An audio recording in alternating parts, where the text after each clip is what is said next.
एक सेठ जी जो बड़े कंजूस थे, एक दिन उन्होंने अपने बेटे को दुकान पर बैठाकर कहा, बिना पैसा लिए किसी को कुछ भी मत देना, मुझे कुछ जरूरी काम है, मैं बस यूं गया यूं आया। अकस्मात सेठ जी के जाने के पश्चात दुकान पर एक संत जी आए। वह बेटे के पास आकर कहने लगे, बेटा मुझे नमक दे दो। लड़के ने संत को डब्बा खोलकर एक चम्मच नमक दे दिया। सेठ जी आए तो देखा कि एक डिब्बा खुला पड़ा है। सेठ जी ने कहा, क्या बेचा? बेटा बोला, जो तालाब के पास संत रहते हैं उनको एक चम्मच नमक दिया था। डिब्बा देखकर सेठ का माथा ठनका। अरे मूर्ख, इसमें तो जहरीला पदार्थ था। अब सेठ जी भागकर संत जी के पास गए। संत जी भगवान को भोग लगाकर थाली लिए भोजन करने बैठे ही थे। सेठ जी दूर से ही बोले, महाराज जी रुकिए, आप जो नमक लाए थे वह जहर था, आप भोजन न करें। संत जी बोले, भाई हम तो प्रसाद लेंगे क्योंकि भोग लगा दिया है और भोग लगा भोजन छोड़ नहीं सकते। हाँ, अगर भोग नहीं लगता तो भोजन नहीं करते, पर अब तो शुरू कर दिया है। सेठ जी के होश उड़ गए, वह वहीं बैठ गए। रात पड़ गई, सेठ जी वहीं सो गए।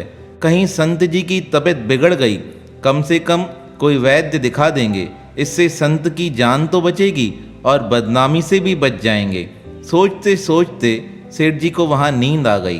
प्रातः काल हुआ, संत जी की जागृति हुई। संत जी को देखकर सेठ हैरान हो गया कि इतना भयानक जहर भी संत जी के शरीर पर कोई असर न कर सका। वह प्रसन्न हो गए। संत जी को देखकर कहने लगे, बाबा जी आप धन्य हैं, परमात्मा ने आपकी जान बचाई है। ऐसा विचार कर वह अपने घर आए। घर आने के पश्चात सेठ जी का नियम था, वह एक मंदिर में जाते थे। अब जैसे ही मंदिर में पहुँचे, मंदिर के कपाट खुले, वह अंदर दर्शन करने गए। जैसे ही दर्शन किया, दर्शन करते ही उनकी आंखें फटी की फटी रह गई। आज क्या देखते हैं, भगवान के श्री विग्रह के दो भाग हो गए थे, एक भाग काला पड़ गया था। भगवान को देखकर सेठ जी को विचार करते देर न लगी। यह अवश्य परमात्मा ने अपने भक्त का जहर हटाने के लिए स्वयं के ऊपर जहर ले लिया है। वह दौड़कर संत जी के पास आए और कहने लगे, हे संत जी, कल आपने भगवान को जहर लगा भोजन खिलाया था। देखो, भगवान ने आपकी जान तो बचा दी, पर अपने श्री विग्रह पर उस जहर को स्थापित कर दिया है। जब भक्त राज ने यह बात सुनी, वह भी सेठ जी के साथ मंदिर में पहुँचे और मंदिर में भगवान के श्री विग्रह का रंग देखकर संत जी का रंग उतरने लगा।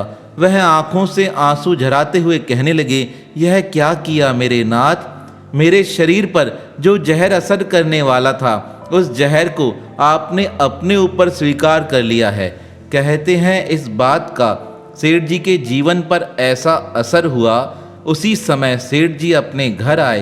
अपने बेटे को सारा काम काज संभला कर सेठ जी वस्त्रों का त्याग कर गंगा नदी के समीप आकर भगवान का भजन सुमरन करने लगे। भजन सुमरन का ऐसा प्रताप हुआ, कहते हैं कार्तिक पक्ष की एकादशी के दिन सेठ जी ने भगवान का सुमरन करते करते इस शरीर का त्याग कर दिया। लोगों के समक्ष सेठ जी की आत्मा परमात्मा में विलीन हो गई। तो अपने भक्त की रक्षा करने के लिए परमात्मा स्वयं अपने ऊपर दुख उठा लेते हैं।